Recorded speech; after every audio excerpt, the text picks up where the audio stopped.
China, at least since the 50s, there's been this underground church situation. Maybe you can explain it.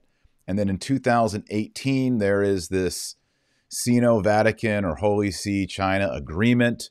Basically, the Chinese government, the way I understand it, and correct me if I'm wrong, they can propose bishops to the Vatican, to the Pope, and say, these are the five guys that we want to be bishops. We approve of them. We like them. And then the Pope just has to sign off on those and they become the bishop. Instead of the church, I mean, it'd be kind of like, I don't know, Joe Biden and his friends saying, hey, we like these five guys to be bishops.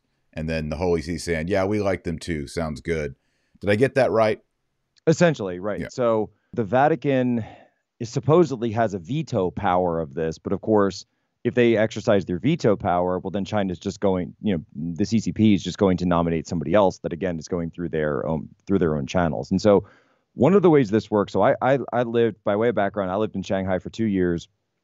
I was a Mandarin linguist while I was in the Navy, so I maintained my proficiency while I was in the Navy, but I actually learned it before I joined the Navy. And then most people, when they learn language going into the military, they'll go to what's called DLI, so the Defense Language Institute, which is in Monterey, California, just north of San Francisco. Lots of Navy SEALs there, not those SEALs, the other kind of SEALs. But I didn't. So I learned it, on the mean streets, right? And then, but was able to get my proficiency up to the level where not only did I pass the test for the Navy, but I was considered a full-on Mandarin linguist, even without going to Defense Language Institute.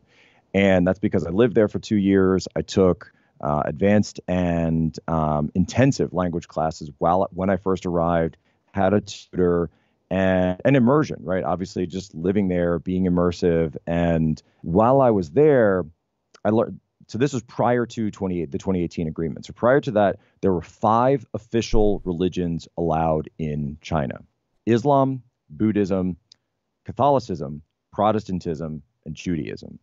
However, for all of the priests and the bishops up till that point, they were all appointed by the party. Sure, they'll go up and they'll do the readings and they'll follow scripture, but it really comes down to the homily, and then it also comes down to really what their life is outside of the church.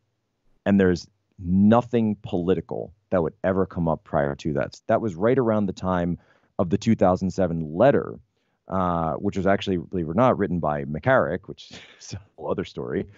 So just want to put that out there. The first person who tried to normalize relations between the church and the CCP was McCarrick. Yeah. In addition to that, though, you have people like, now that by the way doesn't apply to Hong Kong. Hong Kong's always been separate up until the recent agreement and recent events. But Hong Kong prior to this had always been separate. So Hong Kong never was taken over by the CCP, had always been British until 97, maintained some degree of autonomy until around 2018, right around the same time as this, by the way. So you had cardinals like Cardinal Zen and underground churches within China itself, not just Catholic, but also evangelical Protestant churches with numbers that people estimate in the tens of millions. For them, worship is outlawed, worship is banned, because if you are conducting these activities in an unregistered church or a house church is what they call it, that you can be arrested and you can be persecuted.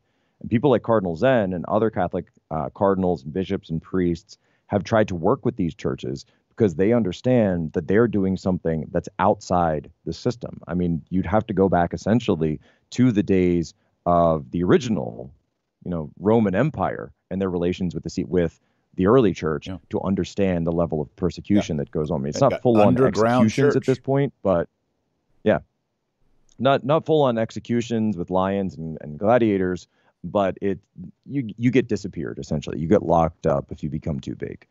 What the 2018 agreement tried to do was to normalize some of this and to create some sort of semblance of an agreement between the two. And look, I couldn't be more opposed to this.